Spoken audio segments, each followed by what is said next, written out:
E aí, pessoal do canal, tudo bem? Pessoal, esse é o nosso vídeo chamado Café com Fertilidade, onde a gente responde as perguntas que vocês mandaram aqui pra gente nas redes sociais. Sai todo sábado, se você não conhece, pega um cafezinho aí, se você já conhece, seja bem-vindo de volta, se inscreve no canal e vamos lá. Hoje a gente tem 3 perguntas bombásticas aqui para responder. Puxa a vinheta.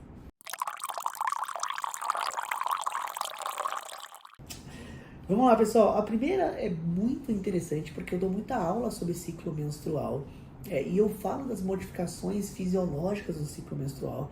A definição do ciclo menstrual é uma cascata endocrinológica com modificações fisiológicas esperando a gravidez, se preparando para uma possível gravidez. Isso é basicamente para que serve o órgão genital, né? Se a gente olha toda a parte da ginecologia, útero, ovário, hormônios, tudo isso está relacionado ao ciclo gravídico puerperal, fazer as pacientes engravidarem.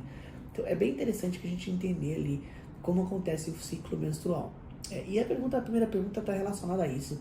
A Mari Silva mandou o seguinte: doutor, eu tenho um muco elástico até chegar na menstruação, isso é normal? Olha que interessante, pessoal. Vamos falar um pouco de quais são essas modificações cervicais do colo do útero e do muco durante o ciclo menstrual. Então, o ciclo menstrual tem fases distintas, tem a primeira fase e a segunda fase. A primeira fase é chamada de fase folicular, a segunda fase é chamada de fase lútea. É claro que eu estou simplificando muito o ciclo menstrual, né? Tem muitos detalhes do ciclo, mas basicamente o muco cervical ele vai aumentando e vai se tornando filante. Existe até alguns sinais que a gente consegue ver de ovulação no muco. Muito próximo do final da fase folicular, esse muco está na concentração máxima e muito filante. E isso tudo serve para entreabrir o colo do útero e facilitar a ascensão dos espermatozoides pelo muco cervical.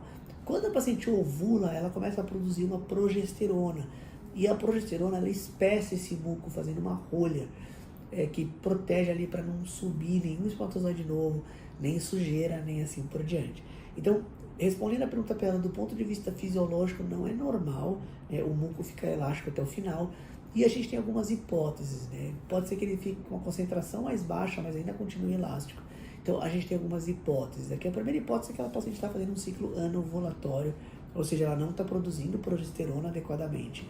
E a segunda coisa é que ela não percebe, mas ela tem lá uma fase folicular um pouco mais longa, de 18, 20 dias, e na maioria do tempo do mês dela, ela tem um muco elástico, e ela passa às vezes uma semana e pouquinho ali, sem muco, e ela nem considera isso. E a terceira coisa, ela tem uma ovulação e não está produzindo progesterona de forma adequada. Então, mesmo que o muco mude um pouco, ele ainda continua com alguma consistência elástica. E isso pode ter feito o diagnóstico de insuficiência de corpo lúteo. Tá bom? Então, com certeza, Mari, você não deve ter um muco filante ali até próximo da menstruação. Não é o que a gente observa do ponto de vista fisiológico. Tá bom? Legal, obrigado, Mari, pela primeira pergunta. A Gisele Sobral mandou o seguinte: doutor, trompas com hematossalpinge, precisa tirar para fazer a TEC? Então vamos lá, um passo de cada vez, né? O que é a hematossalpinge? A hematossalpinge é o sangue proveniente de uma série de coisas, normalmente infecção ou trauma, dentro da trompa, dentro das tubas uterinas. A gente chama isso de hematossalpinge. Desculpe, existe um diagnóstico muito parecido chamado de hidrossalpinge, que são as águas nas trompas, e basicamente ela está perguntando se você precisa operar essa trompa antes de fazer a transferência de embriões congelados, que a gente fala que é a TEC. Então, basicamente, pessoal, os ensaios clínicos randomizados, as meta-análises, elas mostram que sim, quando você opera a trompa nessas situações de hematossalpinge e hidrossalpinge, as suas taxas de sucesso no tratamento de FIV são maiores, elas aumentam. Então, nem é um ponto muito de discussão pra gente, a gente sabe que essa trompa tá doente, né? Inclusive, ela não tem mais a sua função de transferir o embrião e transportar o embrião, ou seja, você não vai ter um malefício de você operar a trompa, tirar. Basicamente, você vai ter um benefício ali durante a transferência de embrião para aumentar as taxas de gravidez. Um segundo ponto algumas vezes, alguns autores, eles questionam ali a mudança da reserva ovariana, né, na salpingectomia, ou seja, na retirada da trompa. Então, se a paciente tem uma baixa reserva, o ideal seria congelar os embriões, né, que foi no caso dela aqui para fazer a TEC, ela já tem embriões congelados, operar a trompa para tirar a hidrossalpinge, a hematossalpinge, e depois você volta com a paciente e transfere os embriões, tá bom? Pessoal, acho que era isso, né? Acho que a resposta é sim, precisa operar. Bora lá para a última pergunta de hoje. Vamos lá.